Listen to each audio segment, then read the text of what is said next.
সঙ্গে সঙ্গে তার আমল বন্ধ হয়ে যায়, ইনকাতা বিচ্ছিন্ন হয়ে যায়, লাইন বিচ্ছিন্ন হয়ে যায়। বিদ্যুতের লাইন কেটে দিলাম, বাতি নিভে যায়।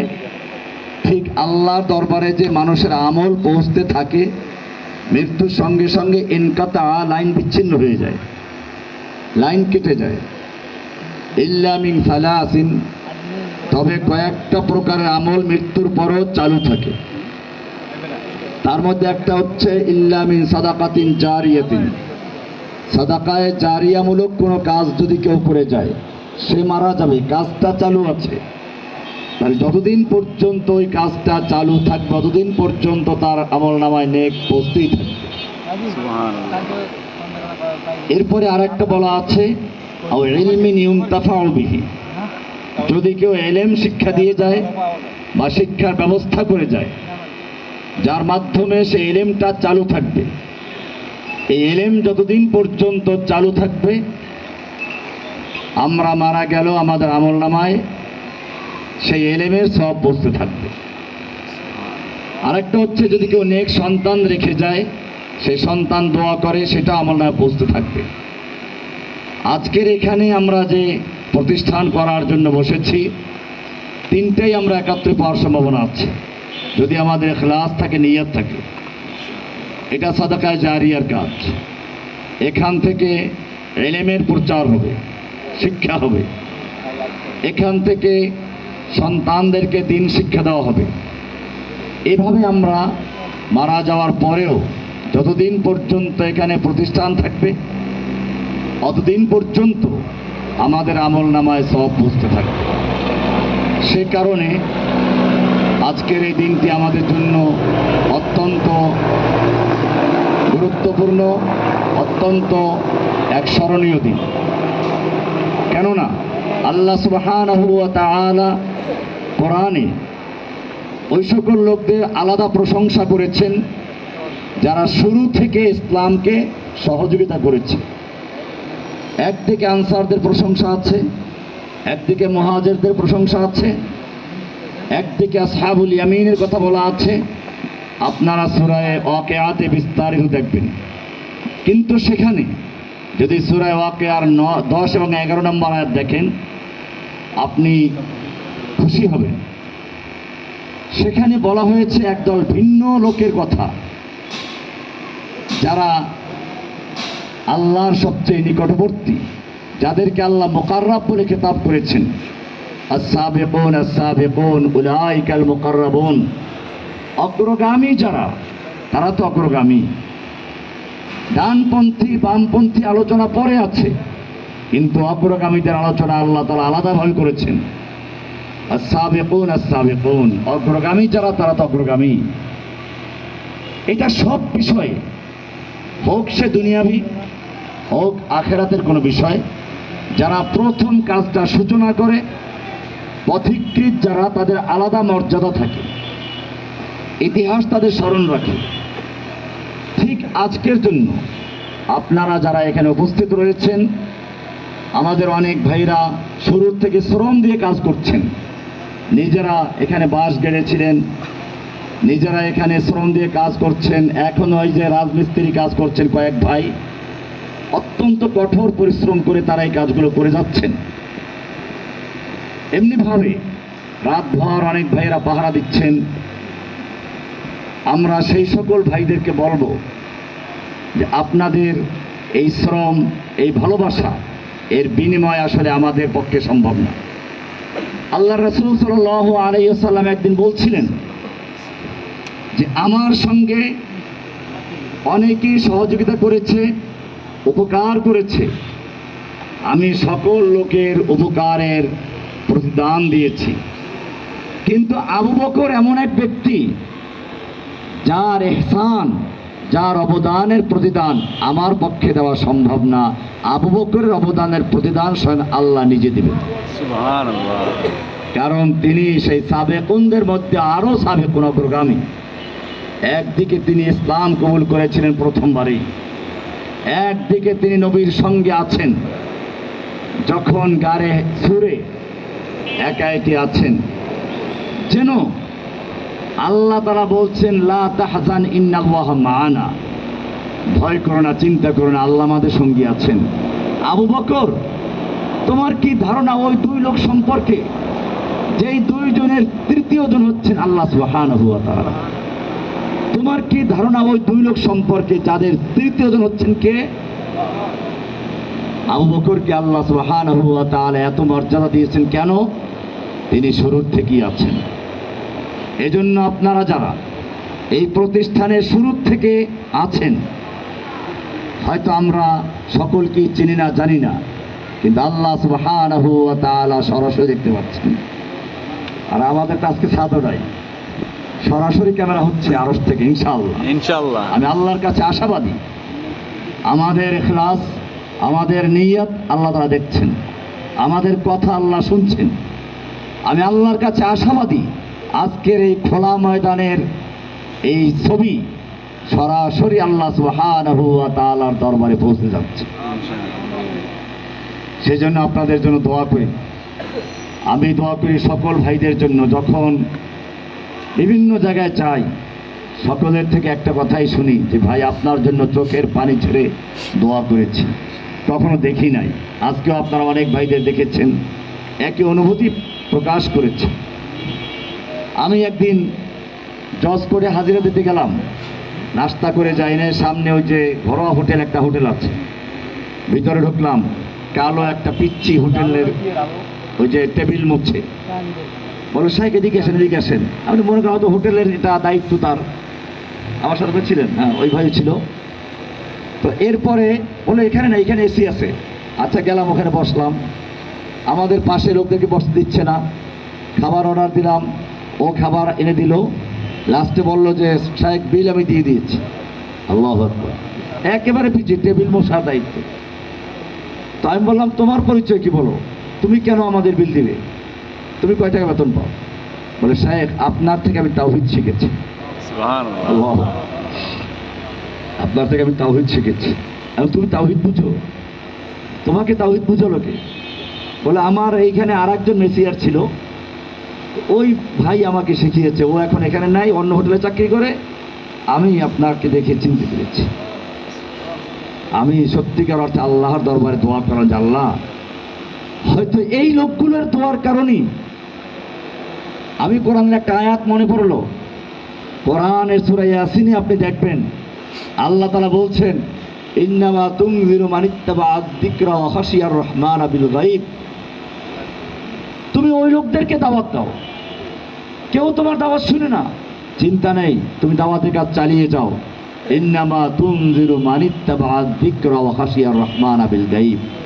তোমার সামনে হয়তো কিছু লোক বসা আছে, ওদের মধ্যে এমন কেউ আছে যে আল্লাহকে ভয় করে, কিন্তু তাকে কেউ চিনে না। সে কখনো তোমার সামনে আসে নাই, তুমি তাকে চিনো না, দুনিয়ার মানুষ তাকে চিনে না।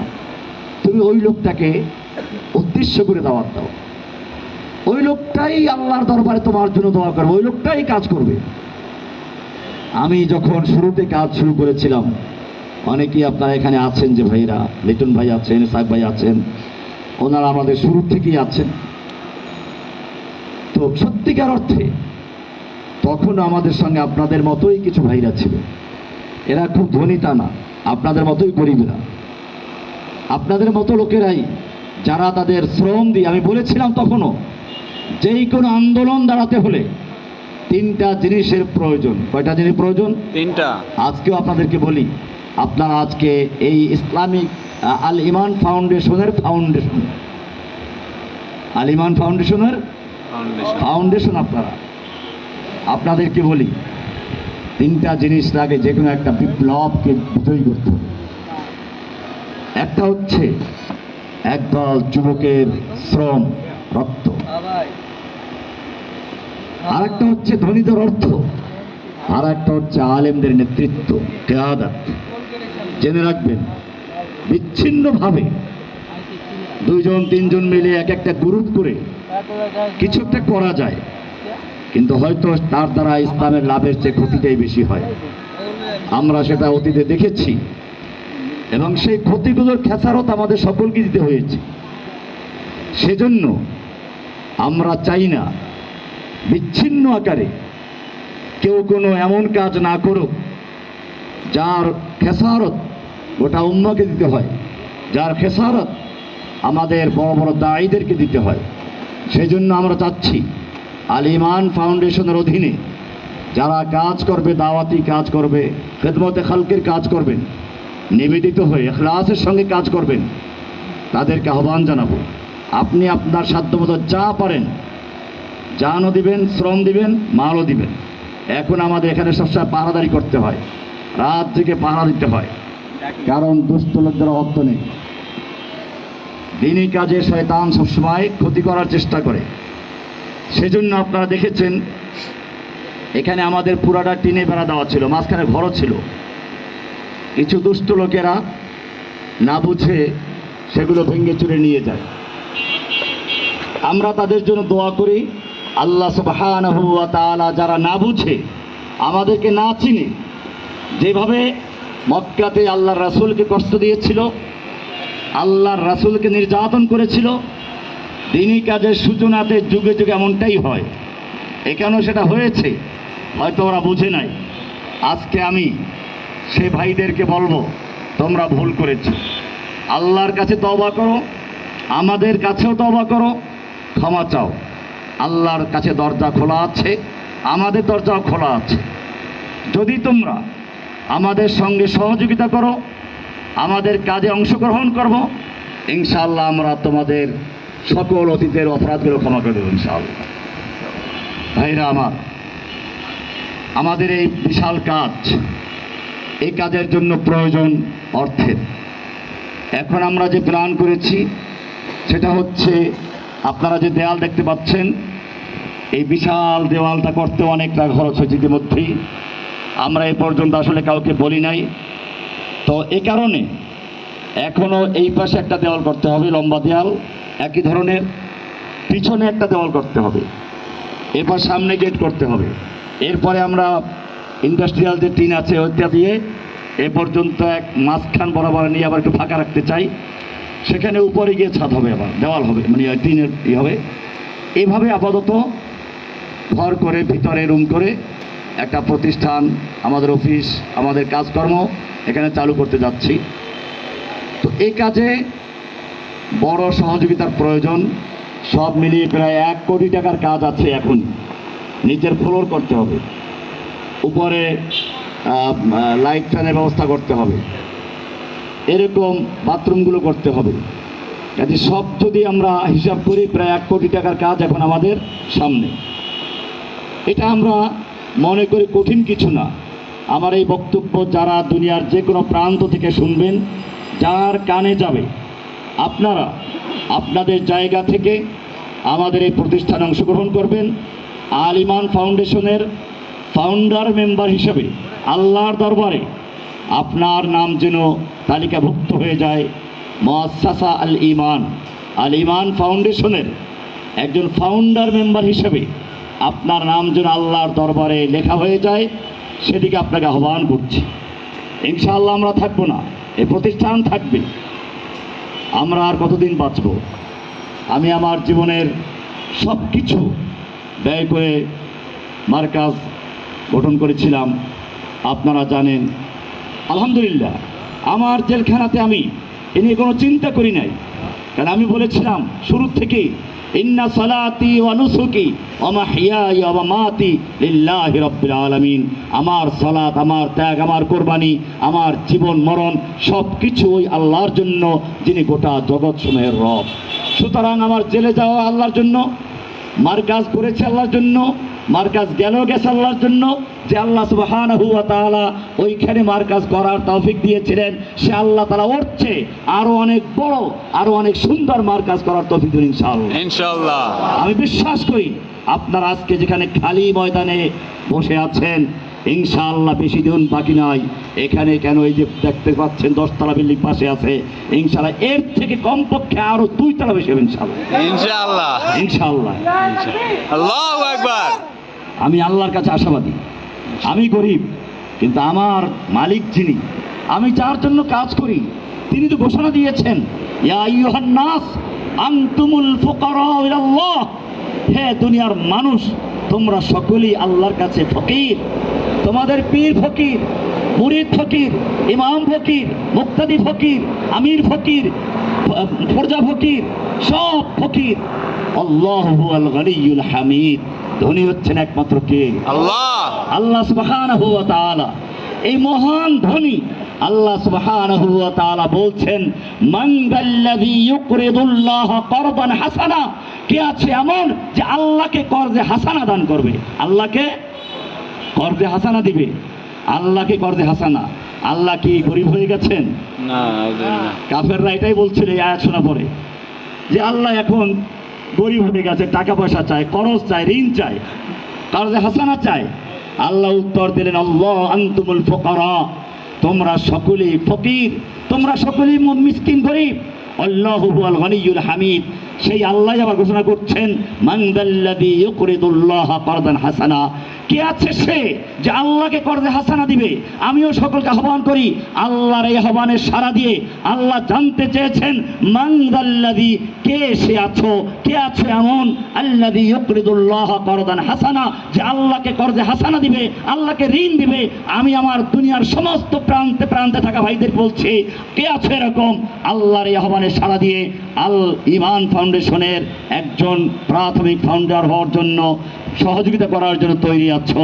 সকলকে আমি বলবো, আমাদের আল ঈমান ফাউন্ডেশনের নিজস্ব অ্যাকাউন্ট আছে, সেখানে বিকাশ মার্চেন্ট করা আছে, যত টাকা ইচ্ছে দেওয়া যাবে, নগদ করা আছে। আমার যে নাম্বারটা দেওয়া আছে ওই নাম্বারেই বিকাশ করা আছে, ওটা সরাসরি অ্যাকাউন্টে চলে যাবে।